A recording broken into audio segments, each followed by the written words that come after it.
of making this video is for you guys to learn something about basic calculus. And today, I will teach you the continuity of a function on an interval. And here is Aaron to discuss about the topic. Now, to further understand our lesson, let us all remember first, all must exist and agree in order to say that a function is continuous, so no breaks, gaps, or interruption. So here are some examples.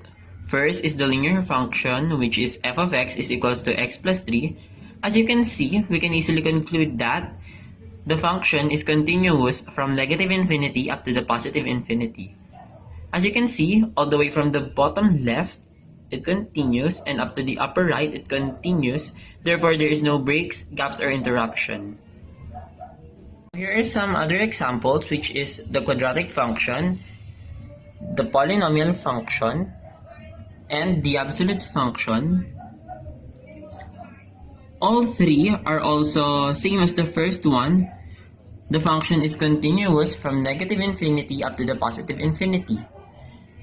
That brings us to the conclusion that linear, quadratic, polynomial, and absolute functions exist in the entire graph. Therefore, functions is equal to negative infinity up to the positive infinity. Here is our last example, which is the piecewise function. F of x is equals to x plus 2, wherein x is greater than 1, and x minus 1, wherein x is less than 1. As you can see, you can notice two things about this graph. First is that there are two hollow points and there is a gap between the two lines. The gap between the two lines shows that the function is discontinuous at x is equal to 1 since both conditions are not equal to 1, and two hollow points represent that it is an open interval. Therefore, we can say that the answer to this piecewise function is the function is continuous at negative infinity up to 1, union of 1 up to positive infinity. Also, my other friend, Missy, to further discuss the topic. We will now determine if a function is continuous or not on a given interval. The problem is going to look at continuity of a function over an interval. What makes a difference here is whether it is an open or a closed interval. Example, f of x is equals to x over x minus 2. We are going to determine whether the function is continuous or discontinuous on each stated interval. And we have a graph here. You notice that x is equals to 2 and we have a vertical asymptote. So, the first thing that you're going to look at is the interval from negative infinity up to and including 0. You will see that all is good there. There's no breaks, no holes, and there is no asymptotes. So, the function is continuous on this interval. So next is from and including 0 up to positive infinity. An asymptote goes along the way, so the function in this interval is discontinuous.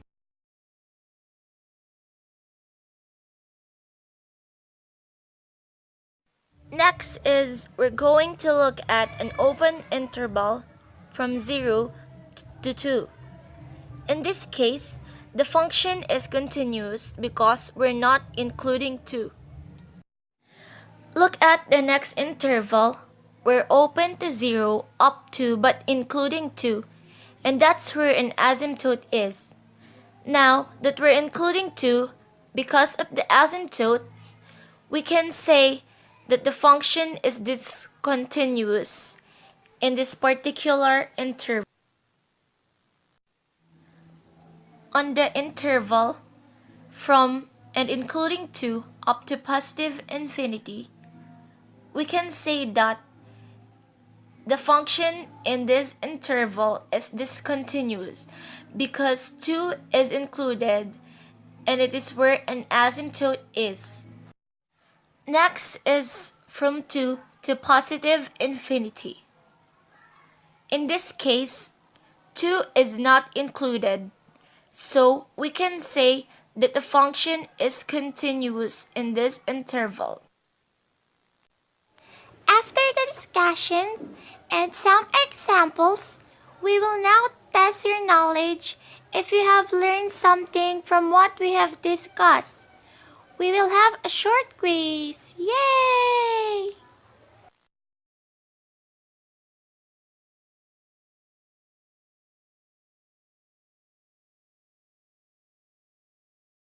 Thank you guys for watching! And I hope you have learned something from us. Goodbye! Until next time!